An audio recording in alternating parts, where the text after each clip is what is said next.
Hello student, good morning. कशा आहेत? बरे ना? सुरू केलं स्टडीला व्यवस्थित. ग्रामर आता बघा, ग्रामरच आहे आणि क्वेश्चन पेपर मधला आहे as well as in the book, पुस्तकामधलं सुद्धा आहे. त्यामुळे स्टडी व्यवस्थित करा. अर्धा तास दररोज जे दिलंय ते व्यवस्थित करा आणि परत यासारखाच दुसरा प्रश्न सोडवा, म्हणजे तुम्हाला फुल मार्क्स मिळतील. लाईक करा, शेअर्स करा आणि सबस्क्राईब करा. त्याच्यासाठी पुढची लिंक तुम्हाला लगेच मिळत जाईल. कळलं की नाही?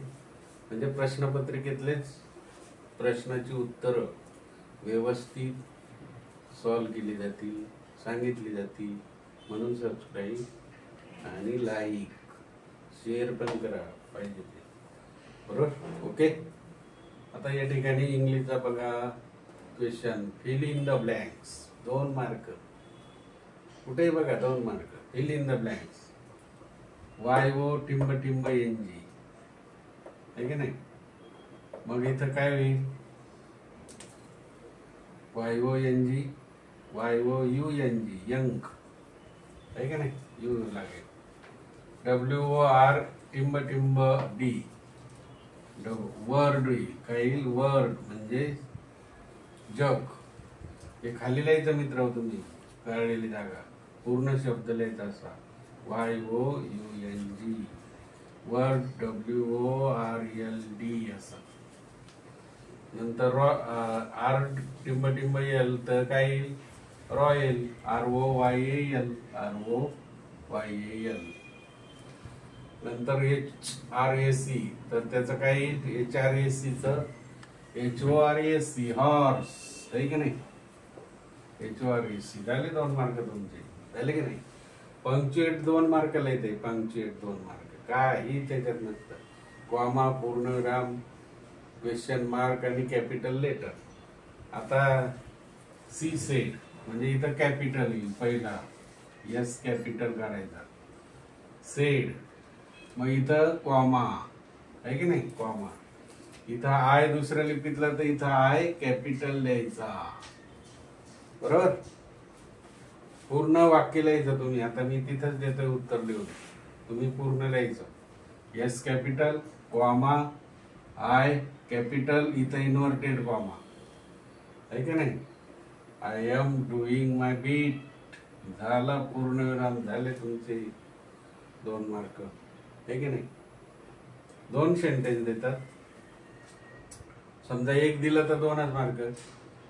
दुसरा the beggar and Ram playing on the road. आता द म्हणजे टी कॅपिटल पाहिजे, म्हणजे तिथं टी कॅपिटल. द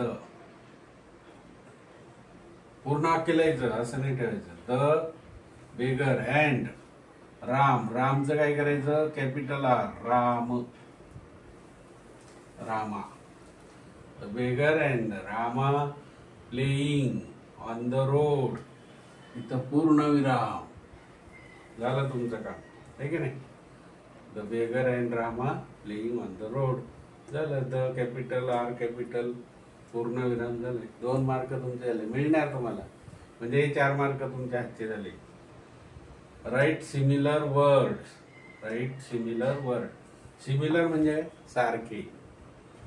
प्लेझंट आणि वेल नोन. प्लेझंटचं काय होईल? प्लेझंटचं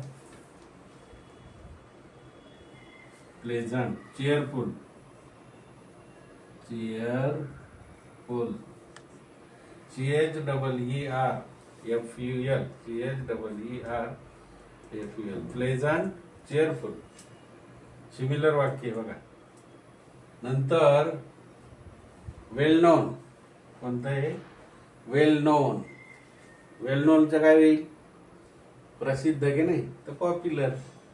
वेल नोनचं काय होईल? पॉप्युलर. POPULAR. वेल नोनचं चेअरफुल, प्लेझंटचं चेअरफुल, वेल नोनचं पॉप्युलर. ओके. झालं 2 मार्क. वेल नोन पॉप्युलर याच्यात तुम्हाला मिळणारच. आता इथं क्वेश्चन होमवर्क आहे तुम्हाला. You should have consulted A doctor. You should have consulted a doctor. मग कोणता होईल? पास्ट तर आहेच, पण पास्ट मधला कोणता येईल? पास्ट प्रोग्रेसिव्ह होईल का, पास्ट सिंपल होईल का, पास्ट परफेक्ट होईल? याच्यातून लिहायचं आहे तुम्हाला. पास्ट कंटिन्युअस तर नाहीच आहे, सिंपल पास्ट तर नाहीच आहे. मग दोन्हीतून पास्ट प्रोग्रेसिव्ह परफेक्ट होईल का, पास्ट परफेक्ट होईल?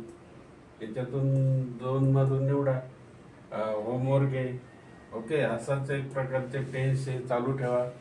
म्हणजे प्रेझेंट टेन्स, फ्युचर टेन्स आणि दुसरा कोणता? फ्युचर, प्रेझेंट आणि पास्ट टेन्स. असे तिन्ही काळ हे सतत वहीमध्ये 1-2 वाक्य सतत. आता हे आपण कंटिन्युटी करतो. प्रत्येक वेळेस प्रत्येक प्रश्न वेगळा असेल. क्वेश्चन पेपर मधले मित्र जवळजवळ 2011 ते 2025 चे क्वेश्चन पेपर फॉलो करतोय मी, आणि त्याच्यातले बरेच रिपीट झालेले आहेत, मॅथमध्ये, इंग्लिशमध्ये, सायन्समध्ये. Okay, bye, thank you. स्टडी.